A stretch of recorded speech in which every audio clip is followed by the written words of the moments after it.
So let's start with a few definitions. The movement of people from one country to another with the intention of staying is known as immigration. People who move into another country are called immigrants. People who leave their country to live elsewhere are emigrants. Let's talk about the causes, so the reasons of immigration. We can divide these causes into four different groups. We have the economic migration, environmental causes, social migration, and political migration. Political migration is like when I escape from a war or a persecution. Persecution can be political, religious, and ethnic. Environmental is like drought, flood, or hurricanes, so include natural disasters.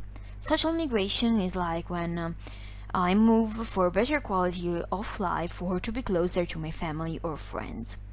Economic migration is like when I want to find work or better wages.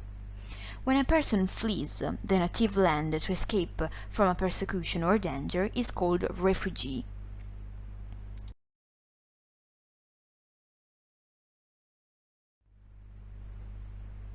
We can divide these causes into two factors, push and pull factors.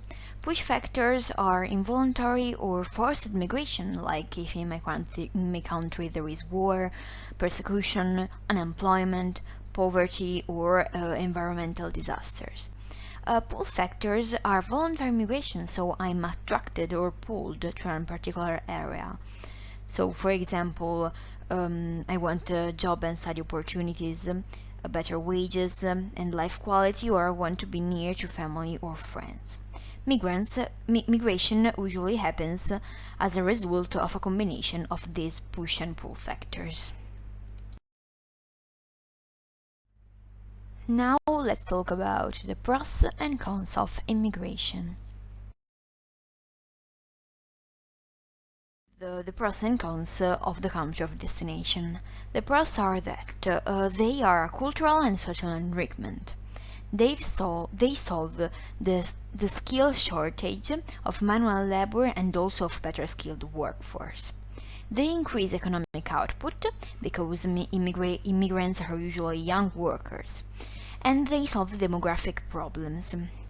What about the cons of immigration?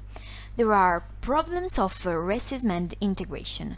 There is unemployment, human traffic, there is more pressure on public services like hospitals, public transports, and schools, and it increases housing costs.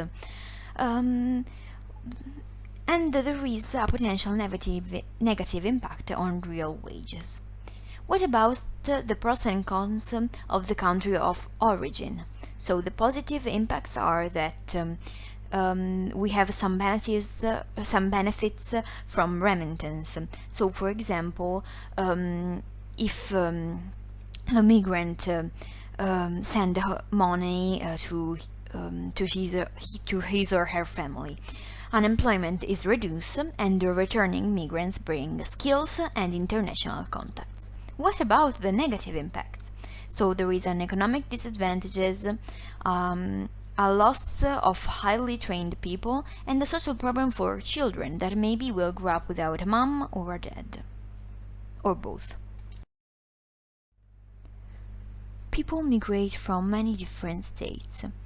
The main ones are Libya, Syria, Niger, Tunisia, Algeria, Pakistan, Iraq, Sudan, Romania, and Morocco.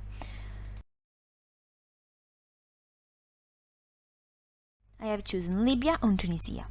In Tunisia, most are economic migrants looking for better working conditions.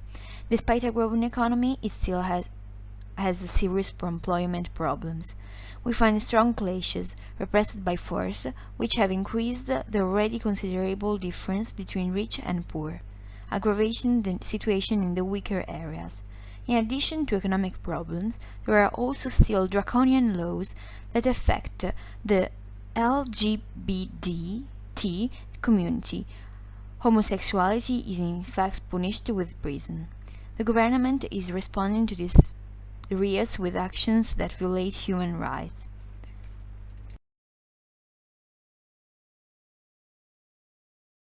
In Libya, refugees and migrants have to adapt to scarce or absent perspectives of find a legal and safe way to get out of it.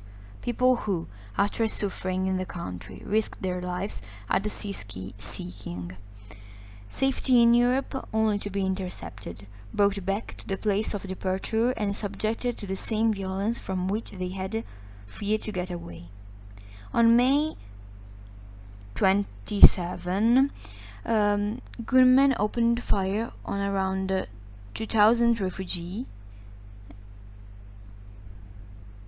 and migrants held near Mazda, killing at least 30 and wounding 12. Libyan authorities promised to investigate Mazda killing and other crimes committed against refugees and migrants did not give any results.